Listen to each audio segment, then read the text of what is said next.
By the 22nd of June 1940, Adolf Hitler stood supreme over Western Europe. His armies had swept all before them, conquering Denmark, Norway, the Netherlands, Belgium, Luxembourg, and now France was prepared to surrender as well. Britain had been kicked out of continental Europe and was licking its wounds. Hitler appeared unstoppable as he prepared to meet representatives of the French government to conclude an armistice between the two nations. If the French thought Hitler would be generous towards them in defeat, they were quickly disabused of this idea. Hitler was determined to avenge Germany's defeat in 1918 at the end of World War I and the subsequent surrender negotiations by mercilessly humiliating the French. He ordered that the armistice ceremony should take place in the forest of Compiègne, at the exact spot in 1918 where German representatives had surrendered their nation to the Entente powers, led by Britain, France, and the United States. Hitler was a decorated World War I combat veteran who had fought in France, and his moment of greatest triumph was to be the ritual humiliation of the French. In 1918, the Entente powers' supreme military commander had not been British or American, but French, Marshal Ferdinand Foch. The 1918 Armistice Agreement had been signed inside a plush railway carriage from Foch's personal train. The so-called Compiègne Wagon had been built as a dining carriage in 1914, and following the 1918 ceremony it had been preserved in a French museum in Paris. Then, following restoration, paid for by American philanthropist H Fleming, it returned to the Glade of the Armistice, as the surrender site was christened, and was placed in a special building there on public display. Also created at the site was the Alsace-Lorraine Monument, which depicted a German eagle impaled on a sword, and also a large statue of Marshal Foch. Hitler ordered that the carriage be dragged out of its display building and pulled to the exact spot where it had once stood in 1918.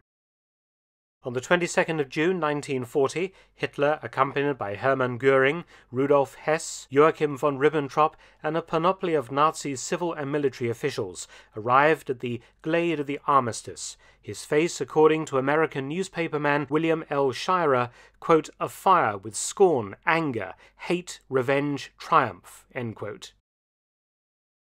After reviewing an honor guard of German troops, Hitler viewed the statue of Foch, before clambering aboard the old railway carriage, seating himself in Foch's old chair. Presently, the representatives of the French government and army arrived. Hitler listened as the preamble of the armistice agreement was read aloud, and then stood up and left, a calculated insult to the French delegation, and exactly what Marshal Foch had done to the Germans in 1918. Hitler left the details to be worked out by the head of the Army General Staff, Colonel General Wilhelm Keitel. 3 days later, Hitler gave orders that the Glade of the Armistice was to be destroyed. The train carriage was taken as a war prize to Berlin and publicly displayed. The Alsace-Lorraine Monument, which was especially offensive to the Germans, was torn down, along with the buildings at the site.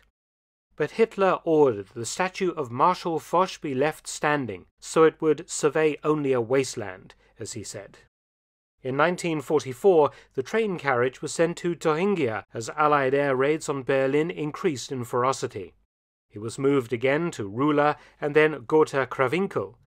With the rapid approach of U.S. forces in March 1945, the SS destroyed the carriage with dynamite and fire, the remains being buried. The French, however, had the last laugh. Just after the war, German POWs were forced to restore the Glade of the Armistice. The Alsace-Lorraine Monument was rebuilt, and the Compiègne Wagon replaced with an identical sister carriage from Foch's original train, donated in 1950 by Wagon Lite, the company that ran the Orient Express. It is identical to the original carriage in all details, and is displayed at the site today, alongside some fragments from the original carriage. Many thanks for watching. Please subscribe and share, and also visit my audio channel, War Stories with Mark Felton. You can also help to support both of my channels at PayPal and Patreon. Details in the description box below.